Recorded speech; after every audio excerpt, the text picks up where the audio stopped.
When Alex Eala walked off the court after her loss to Moyuka Uchijima, the scoreline told one story, but her post-match comments told another entirely.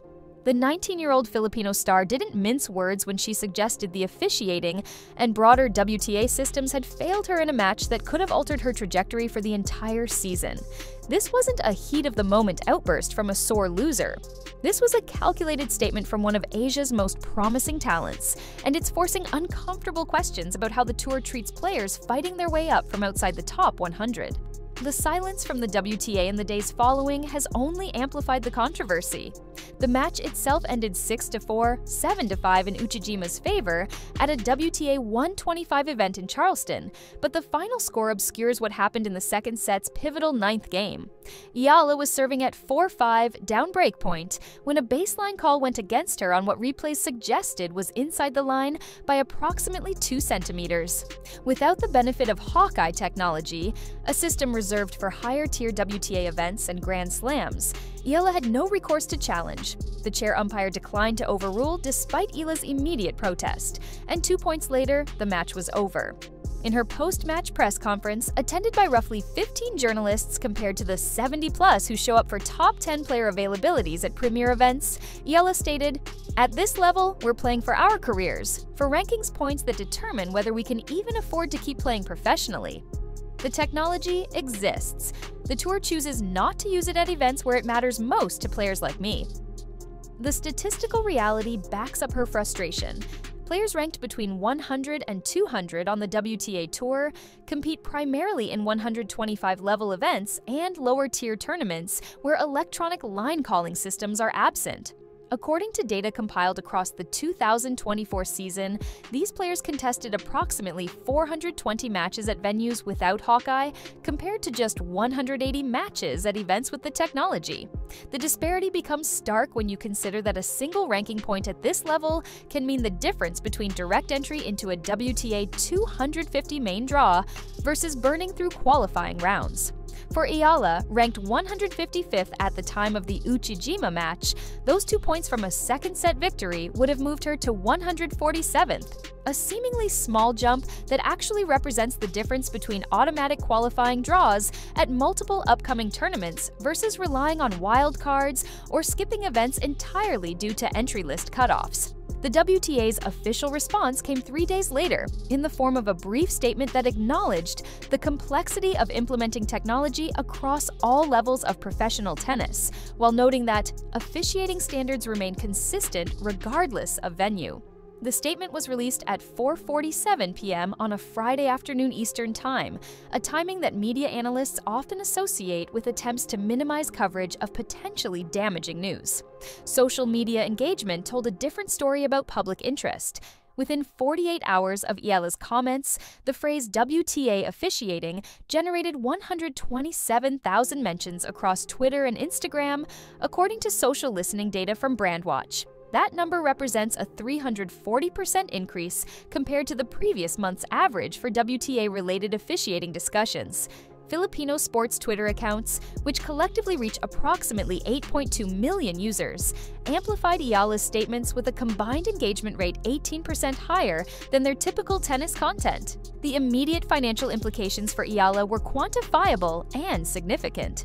The difference between a second-round exit and a quarterfinal appearance at a WTA 125 event amounts to $1,800 in prize money, seemingly modest until you factor in that players at this ranking level typically spend between $50,000 and $75,000 annually on coaching, travel, and training expenses, often against earnings that barely break even.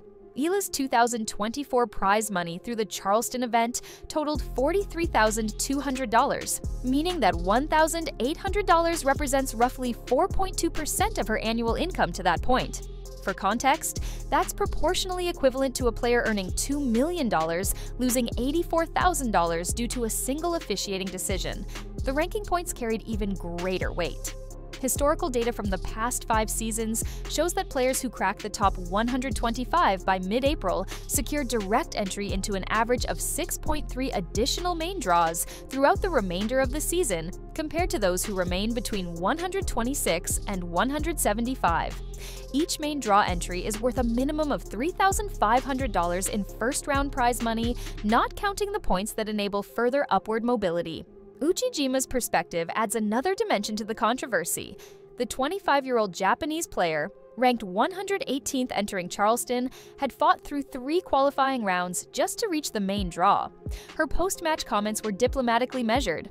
"I understand Alex's frustration, but I can only play the match in front of me with the conditions we're given." Uchijima's restraint reflects a calculated decision that players in her position face constantly.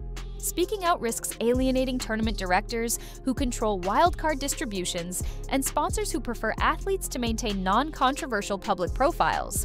Data from a 2023 survey of 200 professional tennis players ranked between 50 and 250, conducted by the Professional Tennis Players Association, revealed that 67% had experienced what they considered a match-altering officiating error in the previous 12 months, but only 11% had filed formal complaints, citing fear of being labeled difficult by the tour and tournament organizers.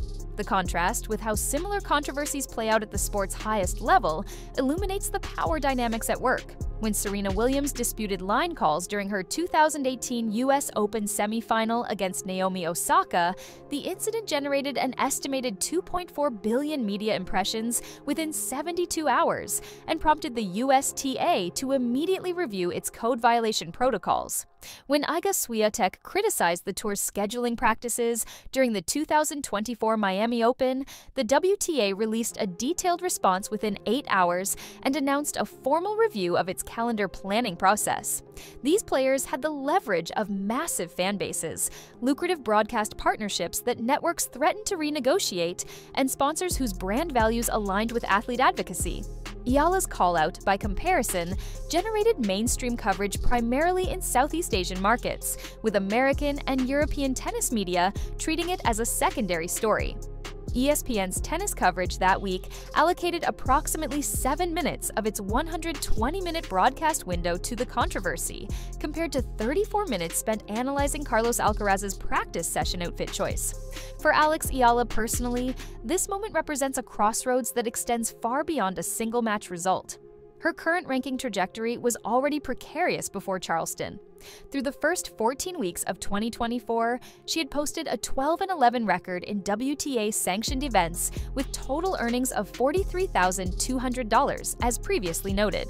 To break even on her estimated annual expenses of $65,000, a conservative figure that accounts for a coach who travels to only major events, budget accommodations, and minimal physiotherapy, she needed to average approximately $5,400 per month for the remainder of the season.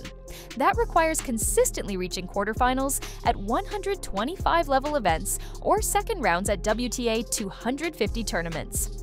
The mathematical reality is unforgiving. A player needs roughly 25 main draw match wins across a season at this level to generate enough prize money and ranking points to sustain a professional career. Eala entered Charleston with 7 such wins. Losing in the second round instead of potentially advancing to the quarterfinals cost her not just immediate earnings, but the confidence and momentum that often determines whether a player strings together 3 or 4 victories versus flaming out early. The ranking points calculation reveals the cascading effects. Had Eala won that second set and advanced to face the 3rd seed, she would have been guaranteed at minimum a quarterfinal appearance worth 30 additional points. A semi-final run, entirely plausible given that the draw had opened up with 2 upsets in the top half, would have meant 60 points. Those 60 points would have moved her to 137th in the live rankings, a position that matters tremendously for the upcoming clay court season. Players ranked inside the top 140 receive direct entry into qualifying draws at WTA 500 events, which offer more lucrative prize money distributions and valuable ranking points at every round. The difference between playing 3 qualifying matches to reach a main draw versus entering directly is the difference between a $6,000 gross week and a potential $15,000 plus week. Over the course of 10 clay court events spanning April through June that access differential compounds, players who secured their ranking positions early in the season maintain their schedules and build match fitness, while those on the bubble spend critical energy in qualifiers and face the constant uncertainty of whether they'll even make it to the matches that count. Beyond the numbers, Eala's decision to speak publicly carries professional risks that could shadow her for years. Tournament directors wield enormous informal power in professional tennis through their wildcard allocations.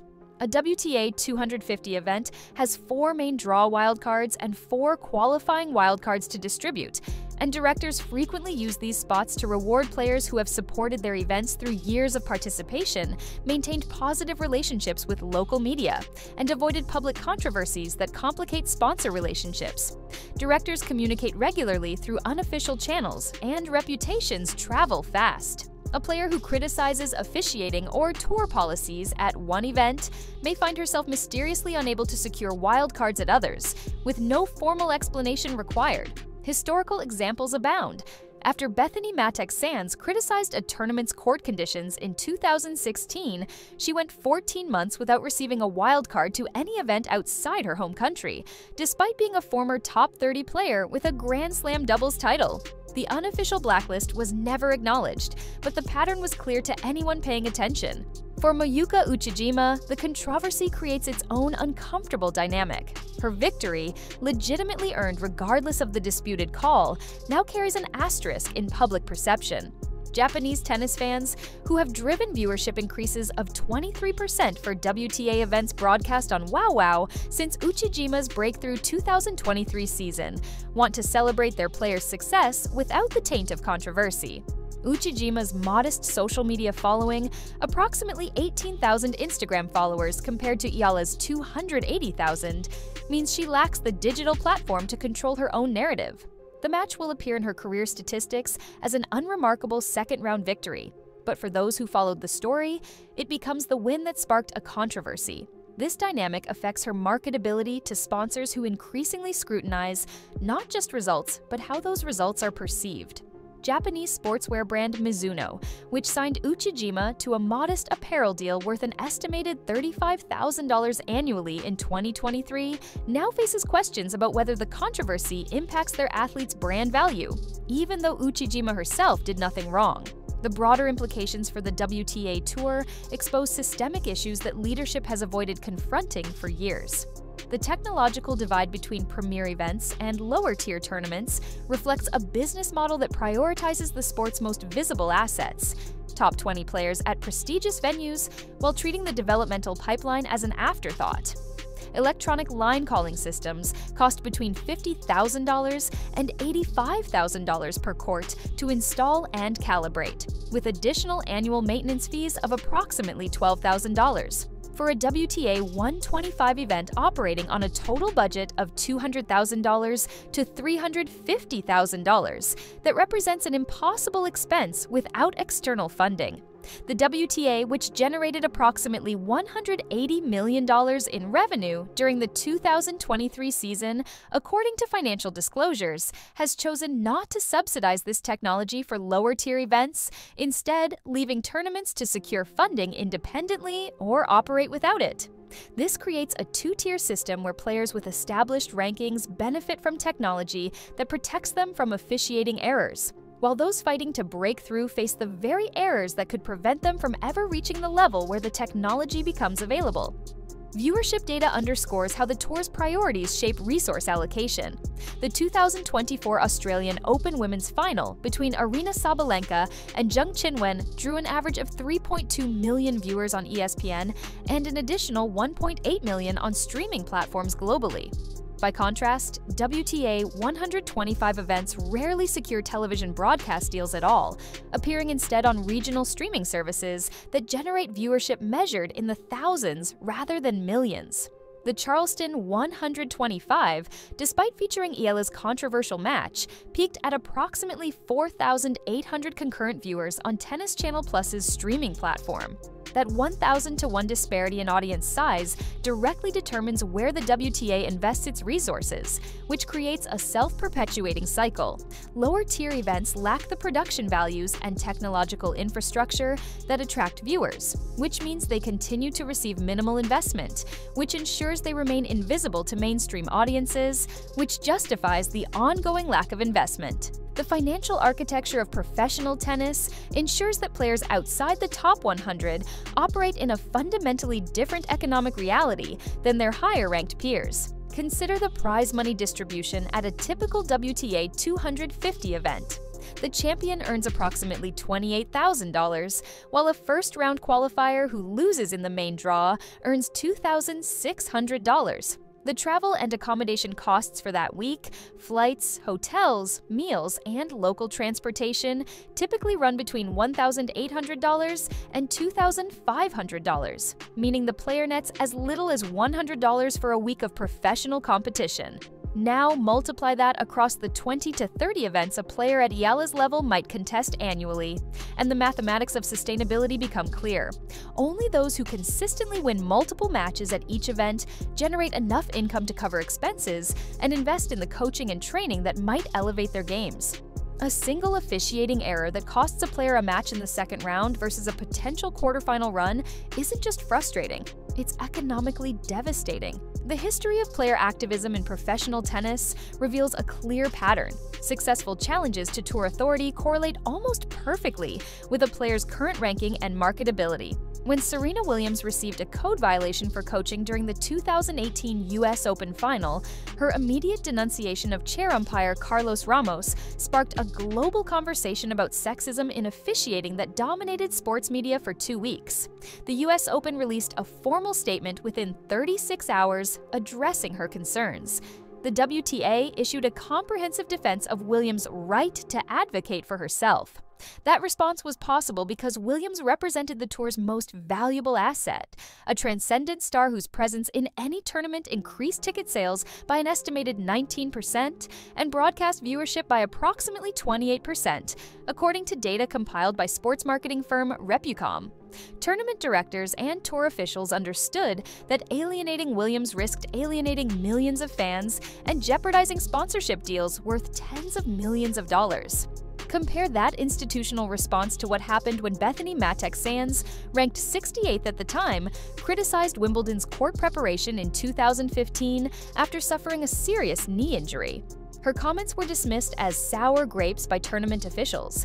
The WTA issued no statement defending her right to voice safety concerns. When she later struggled to secure wildcards during her comeback, the pattern was unmistakable even if officially unacknowledged. The difference between Williams and Mattek-Sands wasn't the validity of their concerns, it was their value to the tour's bottom line. Williams was untouchable, Mattek-Sands was expendable. Statistical analysis of player complaints over the past decade reveals this disparity with stark clarity. A comprehensive review of publicly documented officiating disputes, scheduling conflicts, and policy criticisms from 2014 through 2024 identified 127 instances where players ranked in the top 20 voiced formal or informal complaints about tour operations. Of those 127 complaints, the WTA issued substantive responses to 89, a response rate of 70%. By contrast, players ranked between 50 and 150 lodged 203 documented complaints during the same period, yet received substantive responses to only 31, a response rate of 15%. The definition of substantive response included any official statement that addressed the specific concern raised, promised a review of relevant policies, or announced concrete changes to address the issue. The disparity extends beyond response rates to outcomes. Of the top 20 player complaints that received responses, 47 resulted in documented policy changes, adjustments to scheduling, or modifications to officiating protocols, a success rate of 53%. For lower-ranked players, only 4 of the 203 complaints resulted in any concrete action, a success rate of approximately 2%. The financial explanation for this disparity is straightforward if uncomfortable. Top 20 players drive revenue through multiple channels simultaneously. Their participation in tournaments increases ticket sales. Data from WTA events in 2023 showed that sessions featuring top 10 players sold out 4.3 times faster than sessions without top 10 participation, and secondary market prices averaged 67% higher. They attract broadcast coverage that generates rights fees. Television networks specifically negotiate appearance guarantees for marquee players into their contracts, with financial penalties if those players withdraw. They bring sponsors who associate their brands with tennis success. Equipment manufacturers like Wilson and Babolat pay seven-figure annual endorsements to top 10 players specifically to ensure their rackets appear on television during high-profile matches. When a top 20 player threatens to skip events or voices dissatisfaction publicly, the tour faces immediate financial consequences. Players ranked outside the top 100 provide none of these financial incentives for the tour to prioritize their concerns. Their absence from a tournament draw goes unnoticed by casual fans. Broadcast networks don't include appearance guarantees for players ranked 155th. Sponsors don't pay premiums to associate with emerging talents who might never break through. The economic logic is brutal but inescapable. The tour has every incentive to keep top players happy and minimal incentive to address the grievances of those fighting to reach that level.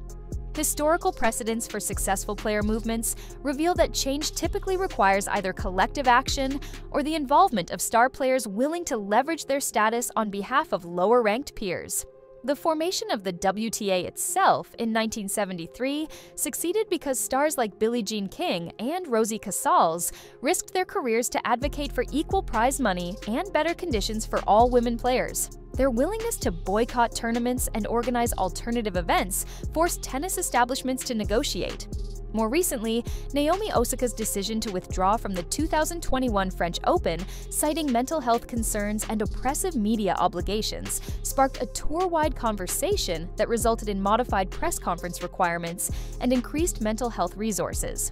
Osaka's status as a four-time Grand Slam champion and one of the world's highest-paid athletes gave her the leverage to force change. The new policies benefited players at all levels, but the changes would never have occurred if advocated by a player ranked 150. The question facing Alex Eala is whether her call-out can gain traction without the backing of established stars.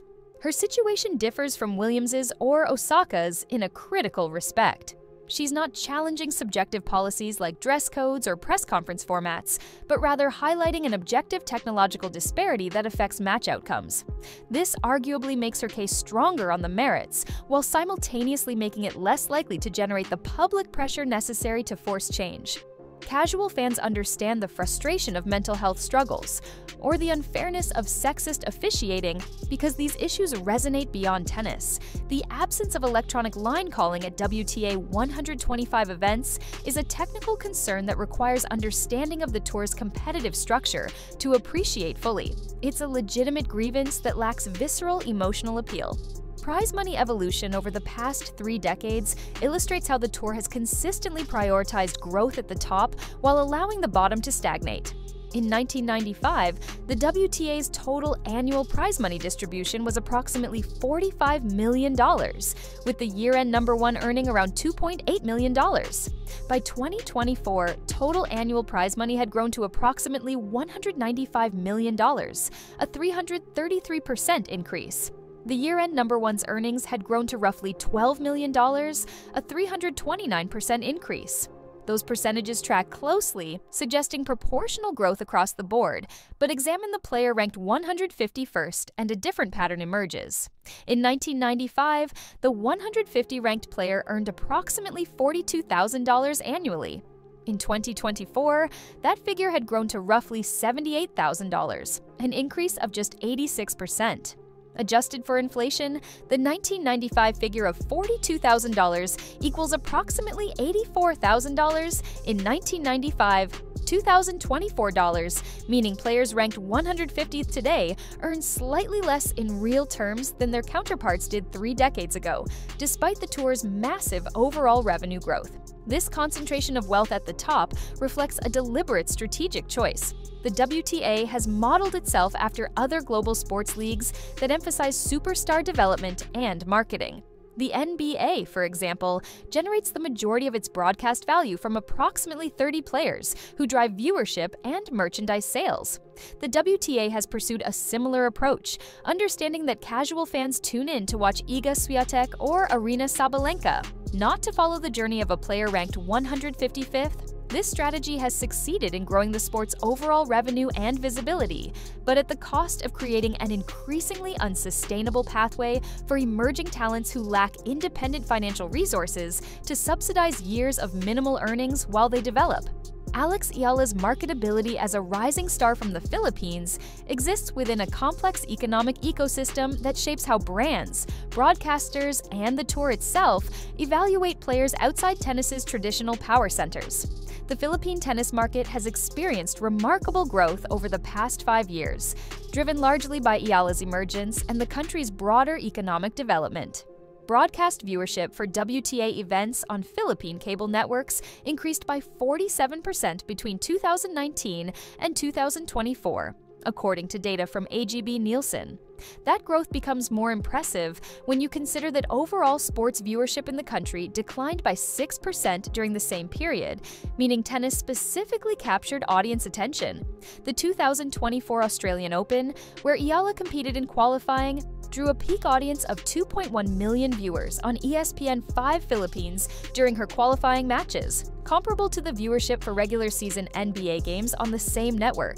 For context, the Philippines has a population of approximately 115 million, making that 2.1 million figure roughly equivalent to 1.8% of the total population, a penetration rate that would translate to 6 million viewers in the United States. Despite this demonstrable fan engagement, Eala's endorsement portfolio remains modest compared to what similar popularity metrics generate for athletes in more established markets.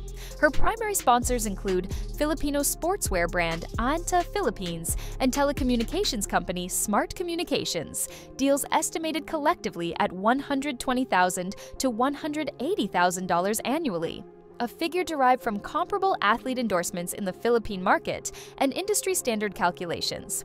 For comparison, when Emma Raducanu won the 2021 US Open at age 18, she secured endorsement deals worth an estimated $18 million within 6 months, including partnerships with British Airways, Dior, Tiffany, and Porsche. The disparity reflects not just Raducanu's Grand Slam title versus Eala's status as an emerging talent, but the structural advantages of representing a market where luxury brands maintain massive marketing budgets and view tennis as an ideal platform for reaching affluent consumers. The economic geography of tennis sponsorship reveals why players from Southeast Asian markets face systemic disadvantages in building financial security, even when they generate strong regional fan engagement. Global tennis sponsors like Nike, Wilson, and Rolex allocate their budgets primarily toward players who appear regularly on television broadcasts in North American and European markets, where their target consumers reside.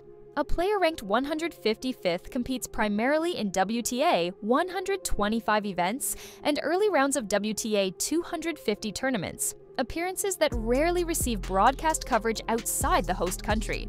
Even when Eala generates millions of viewers in the Philippines, those eyeballs hold less value to multinational brands than hundreds of thousands of viewers in Germany or the United States, where per capita consumer spending power is 3 to 4 times higher.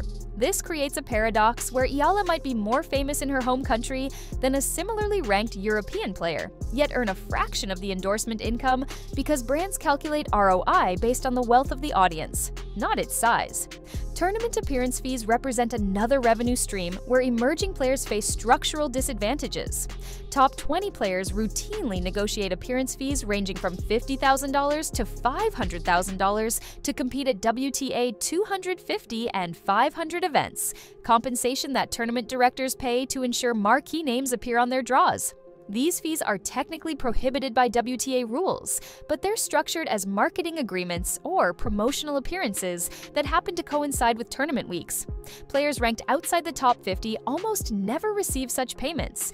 They're expected to compete for prize money alone, which creates an economic imbalance where established players earn guaranteed income regardless of results, while emerging players face pure pay for performance economics. For Eala, every tournament represents a financial risk. The upfront investment of $2,000 to $3,000 in travel and accommodation against the possibility of a first-round loss that returns only $1,200 in prize money. Equipment and apparel sponsorships operate on similar tiered structures that disadvantage emerging talents. Professional players use rackets, strings, shoes, and apparel provided by manufacturers who either pay endorsement fees for the player to use their products or, more commonly at lower ranking levels, simply provide free equipment without additional compensation. Eala's current arrangement with Anta provides apparel and footwear, but minimal cash compensation beyond the previously mentioned broader sponsorship deal. By contrast, top 50 players with major equipment sponsors typically receive $200,000 to $800,000 annually in cash payments beyond the free products. These deals include performance bonuses tied to rankings milestones and tournament results, creating additional incentives that compound advantages. A top 30 player might earn an extra $50,000 for finishing the year ranked in the top 20, while a player ranked 155th receives no such bonuses and must fund their own string and equipment costs if their provided gear doesn't meet their specifications. The cost structure of maintaining a professional tennis career at the developmental level creates constant financial precarity that affects performance and career longevity. A comprehensive breakdown of annual expenses for a player ranked between 100 and 200 includes approximately $30,000 to $45,000 for coaching fees if working with a full-time coach who travels to major events, $15,000 to $22,000 for travel expenses, including flights and ground transportation, $8,000 to $12,000 for accommodations during tournament weeks, $5,000 to $8,000 for training facility fees and practice court rentals, $3,000 to $5,000 for physiotherapy and medical expenses, and $2,000 to $3,000 for strings, equipment maintenance, and miscellaneous costs. The conservative end of that range totals $63,000, while the higher end reaches $95,000. Many players at this level reduce costs by traveling without coaches to smaller events, sharing hotel rooms with other players, and training at public facilities during home periods. Even with these economies, annual expenses rarely drop below $50,000. Against those costs, prize money earnings tell a challenging story. The WTA publishes complete prize money lists showing that the 150 ranked player in 2024 earned approximately $78,000 in official prize money through the end of the season.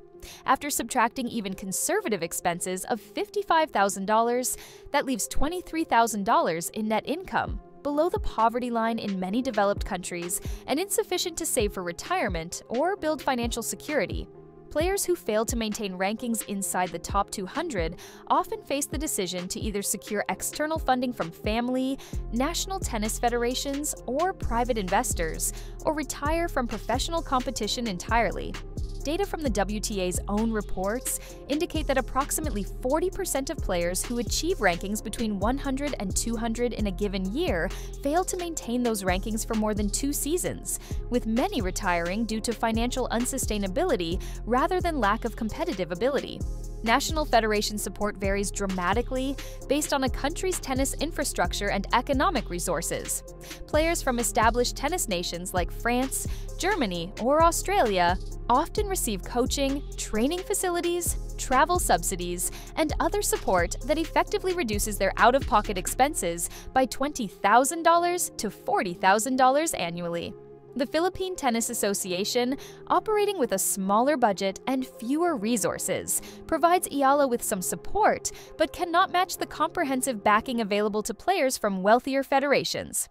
This creates competitive imbalances that extend beyond the court. A French player and a Filipino player with identical rankings and talent levels face different financial pressures that affect training quality, coaching consistency, and career longevity. Fan engagement metrics reveal that Eala has successfully built a digital platform that could eventually translate to greater commercial opportunities if she can maintain and improve her ranking. Her Instagram following of approximately 280,000 represents significant reach, particularly within the Filipino market, where social media penetration rates exceed 70%. Her engagement rate, The percentage of followers who actively like, comment, or share her content averages around 4.7%, which is substantially higher than the 1 to 3% typical for professional athletes. This suggests an authentic connection with fans rather than purchased followers or inflated numbers. Brand partnerships increasingly value engaged audiences over raw follower counts, meaning Eala's social media presence represents untapped commercial potential if she can convert tennis success into sustained visibility. The business dynamics facing players in Eala's position create a tension between short-term financial pressure and long-term career development. Speaking out about officiating controversies and tour policies carries real professional risks as previously discussed, but it also generates visibility that can attract sponsor attention and differentiate a player from hundreds of others with similar rankings and competitive records. The calculation depends entirely on whether the controversy gains sufficient traction to create opportunity or simply marks the player as difficult. Historical examples point in both directions. Serena Williams' willingness to challenge tennis establishments throughout her career enhanced her marketability to brands-seeking athletes with strong personal brands and willingness to advocate for causes. By contrast, players who voiced similar criticisms without Williams' competitive dominance and public profile found themselves marginalized without gaining compensating commercial opportunities.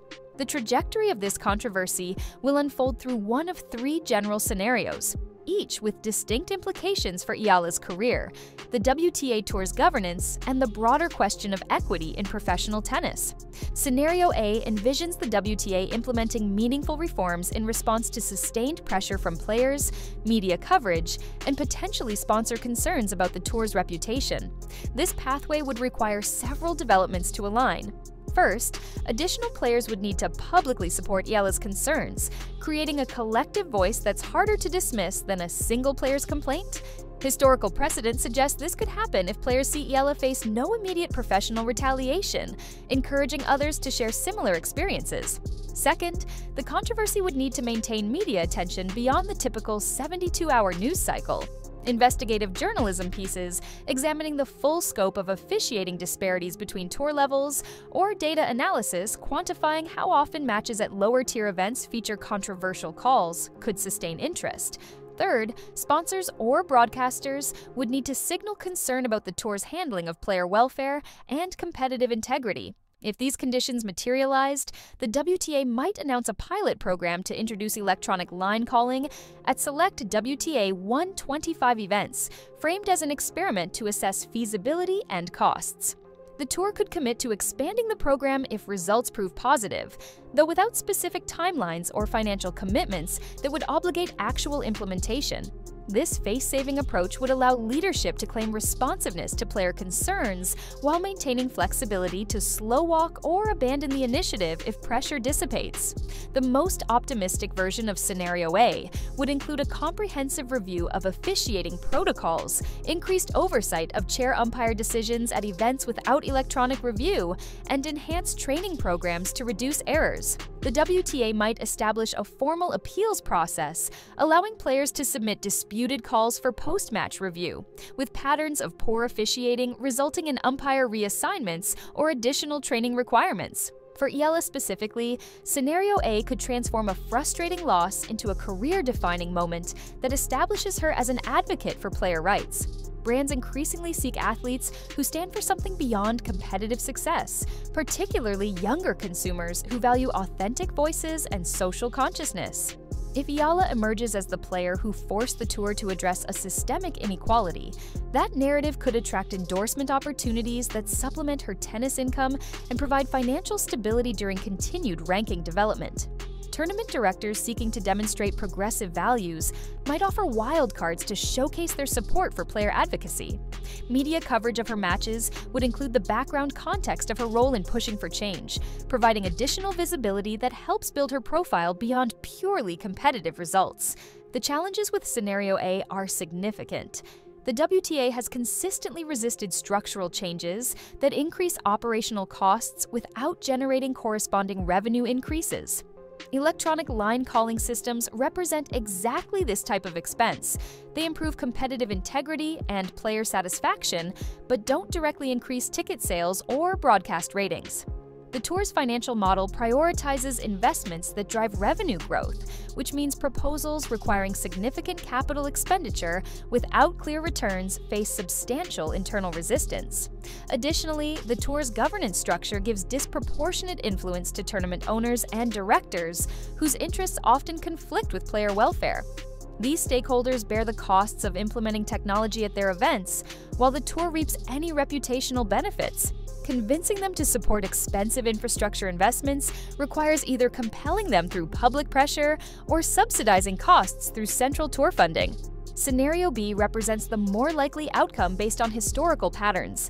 The controversy gradually fades from public attention without producing meaningful structural changes. In this pathway, the WTA's initial brief statement stands as its final word on the matter. No additional players publicly support Eala's concerns, either because they fear professional retaliation or because they don't see benefit in joining a potentially futile effort. Media coverage shifts to upcoming tournaments, and the competitive narrative surrounding higher-ranked players preparing for clay court season and eventually Roland Garros. Within 2 weeks, the controversy exists primarily as a footnote in Eala's career history and a cautionary tale that players outside the top 50 discuss privately but avoid referencing publicly. For Eala in Scenario B, the calculus becomes whether speaking out damaged her career prospects more than it helped. Tournament directors who found her comments problematic might quietly exclude her from wildcard consideration, though always with plausible alternative explanations. We're giving the spot to a local player to boost ticket sales, or we're prioritizing higher-ranked players to strengthen the draw. Without explicit acknowledgement, these decisions are impossible to definitively attribute to retaliation, but the pattern would become clear over time. If Eala receives fewer wildcards in the 6 months following Charleston compared to the 6 months prior, after controlling for ranking changes, the inference becomes difficult to avoid. Sponsor relationships might also cool if brands conclude that her advocacy creates unnecessary controversy. Companies generally prefer athletes who generate positive attention, and while there's a market for outspoken athletes, it's primarily available to those with competitive success that makes brands willing to accept occasional turbulence. The ranking mathematics in Scenario B become critical. Eala would need to quickly post strong results at subsequent events to demonstrate that the Charleston loss was an aberration and that she's capable of consistently winning matches at this level. If she follows the controversy with a semi-final run at a WTA 125 event and a first-round victory at a WTA 250 tournament, the narrative shifts from frustrated player making excuses to legitimate talent who had reasonable complaints about a specific incident. Tennis has a short memory for controversies when players produce results. Conversely, if Eala struggles with first and second round exits over the next month, the Charleston incident becomes framed retrospectively as excuse-making by a player who couldn't handle the pressure of close matches. The psychological dimension of Scenario B deserves consideration. Athletes who speak out and receive minimal support often experience a sense of isolation that affects confidence and performance. Eala would need to mentally separate the validity of her complaints from the tour's response, maintaining belief in her competitive ability, even if the broader tennis community moved on without addressing her concerns. Sports psychology research consistently shows that perceived injustice without resolution creates lingering mental obstacles that manifest as tension in high-pressure situations.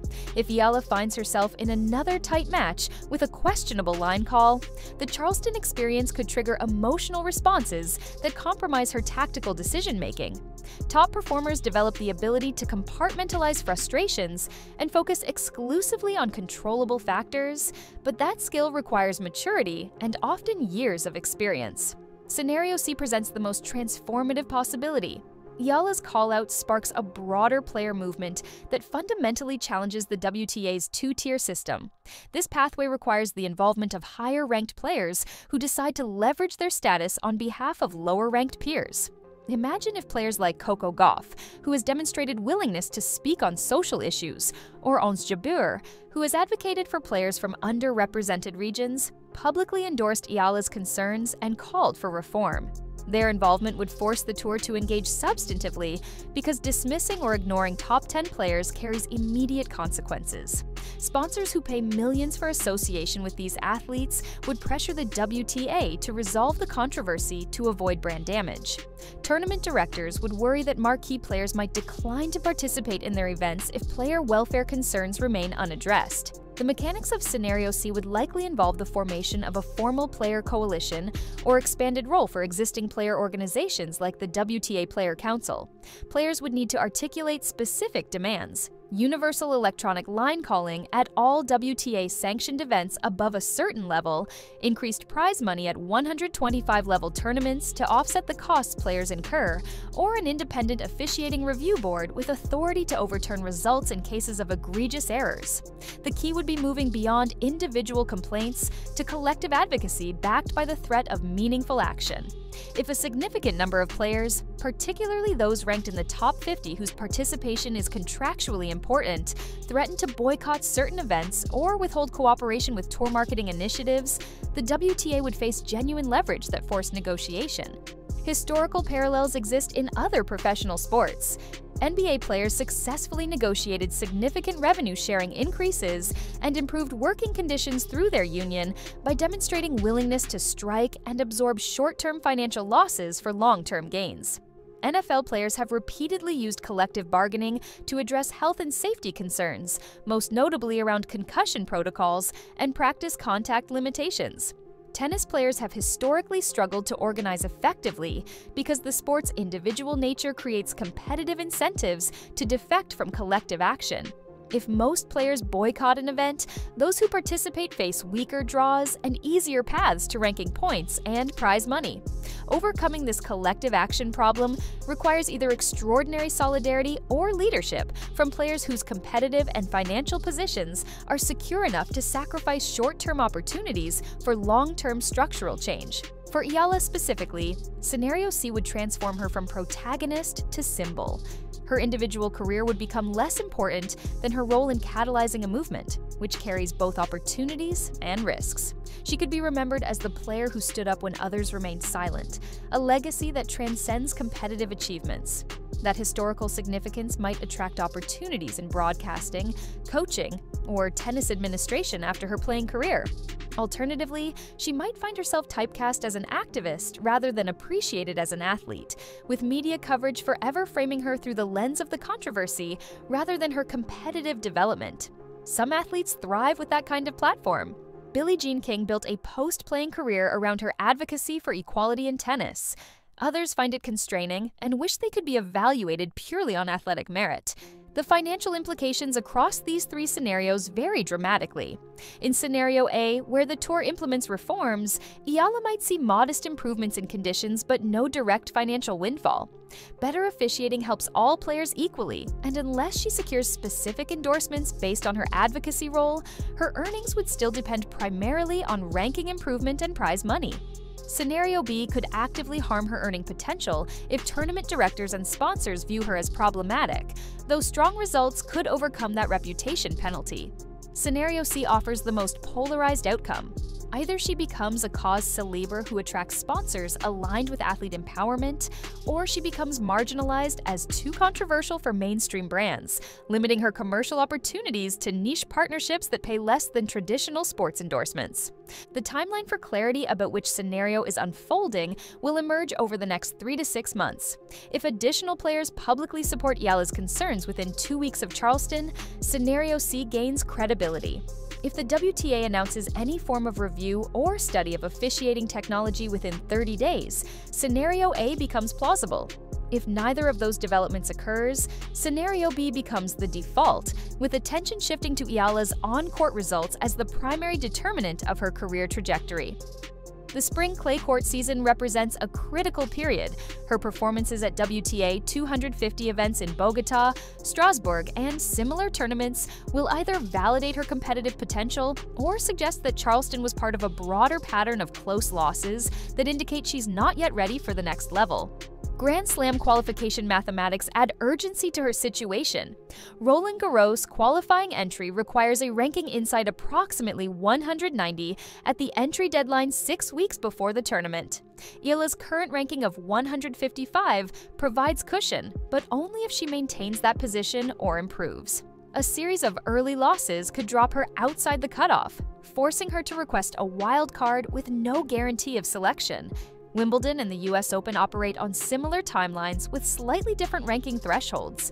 Missing direct entry into Grand Slam qualifying draws means losing opportunities to gain the high-value ranking points that enable upward mobility. A player who reaches the second round of Grand Slam qualifying earns 16 points, while winning 3 qualifying matches to reach the main draw provides 40 points before first-round competition even begins. Those points represent weeks of work at WTA 125 events, compressed into a single successful qualifying campaign. The broader competitive landscape also affects Eala's prospects. The WTA's current depth features an unusually large cohort of talented players aged 18 to 24 fighting for rankings between 50 and 150. This generation includes standouts from diverse countries: Brenda Fruhvirtova from Czech Republic, Linda Noskova, also from Czech Republic, Alicia Parks from the United States, Diane Parry from France, and dozens more with realistic top 50 potential. The competition for breakthrough opportunities is intense, meaning that every tournament represents a zero-sum battle where one player's advancement necessarily comes at another's expense.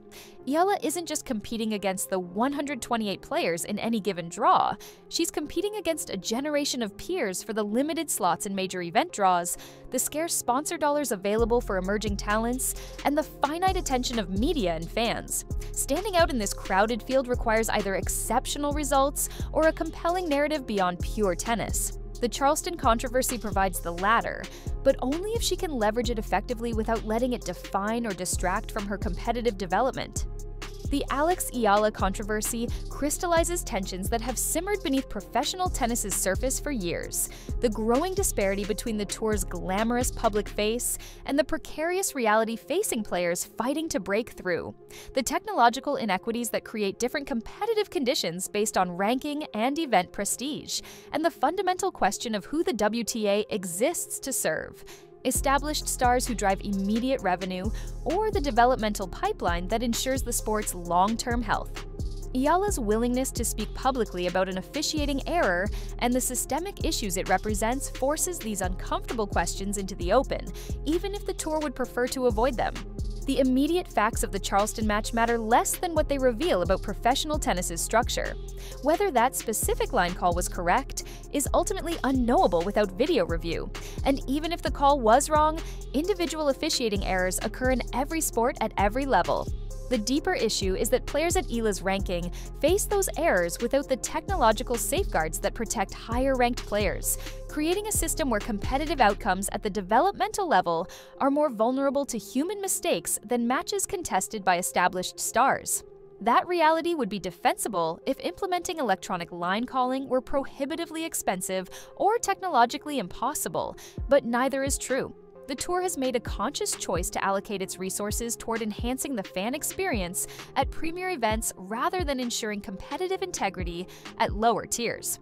From a pure business perspective, that choice makes sense. The WTA generates revenue from ticket sales, broadcast rights, and sponsorships, all of which derive primarily from top player participation at prestigious events. Investing in WTA 125 tournament infrastructure provides minimal return on investment because these events attract small crowds, limited broadcast coverage, and negligible sponsor interest. The tour's fiduciary responsibility to its stakeholders, tournament owners, sponsors, and arguably its highest-earning players, justifies prioritizing resources that maximize revenue over those that benefit the broader player population.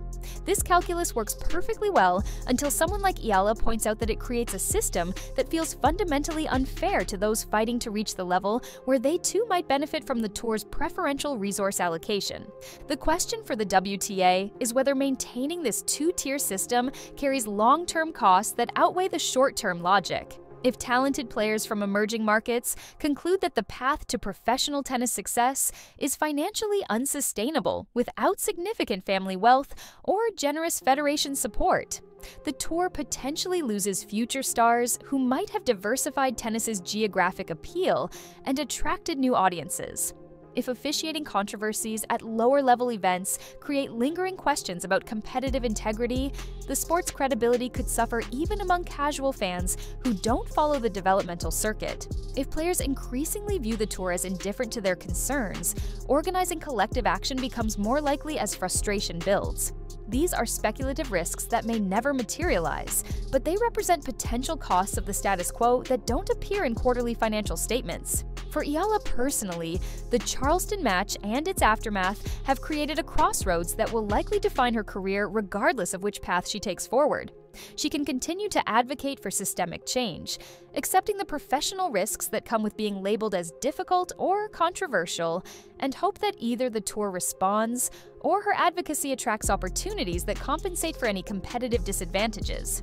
She can drop the matter entirely, focusing exclusively on tennis and hoping that strong results make everyone forget the controversy, though that approach risks seeming to validate the criticism that she was simply making excuses for a loss.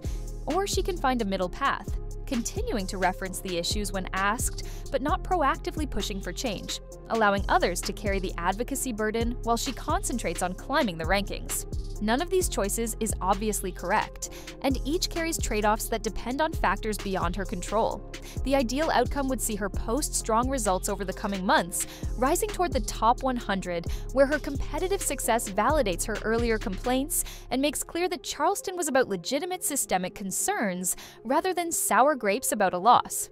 If she reaches the top 50, media coverage will inevitably revisit the Charleston incident as part of her origin story, reframing it as the moment when an emerging star found her voice rather than when a frustrated player complained about an officiating call. But that narrative redemption requires achieving results that only about 1 in 50 professional players ever reach, and it's impossible to know whether she has the talent and resilience to overcome both the competitive challenges and the potential professional obstacles created by speaking out. The broader tennis community now faces its own choices about how to respond. Will higher-ranked players use their platforms to support Eala's concerns about officiating disparities, or will they remain silent to avoid complications in their own relationships with the tour? Will tennis media continue to investigate and report on the systemic issues she raised, or will the story fade as journalists move on to more immediate narratives about upcoming tournaments and ranking battles? Will sponsors who claim to value athlete empowerment and authentic voices put their marketing dollars behind a player who demonstrated those qualities, or will they prioritize less controversial athletes who require less careful brand management? These collective decisions will determine whether Charleston becomes a catalyst for change or just another forgotten controversy in professional sports' endless news cycle. Two questions linger for anyone who cares about professional tennis's future. First, should players outside the top 50 risk speaking out about systemic inequities when they lack the leverage to force change and face tangible career consequences for being perceived as difficult? The morally satisfying answer is yes, that injustice should be challenged regardless of personal cost, and that silence perpetuates problems. The pragmatic answer is more complicated. If speaking out ends a player's career through informal blacklisting without producing any meaningful change, has that player sacrificed their dreams to no purpose? Or does their willingness to speak create the foundation for future collective action, even if they personally never benefit from reforms? These aren't abstract philosophical questions for someone like Eala. They're concrete decisions with real consequences for her ability to continue pursuing professional tennis. Second, does the WTA system need fundamental reform in how it allocates resources between premier events and the developmental circuit? Or are these isolated incidents that don't justify expensive infrastructure investments at lower-tier tournaments?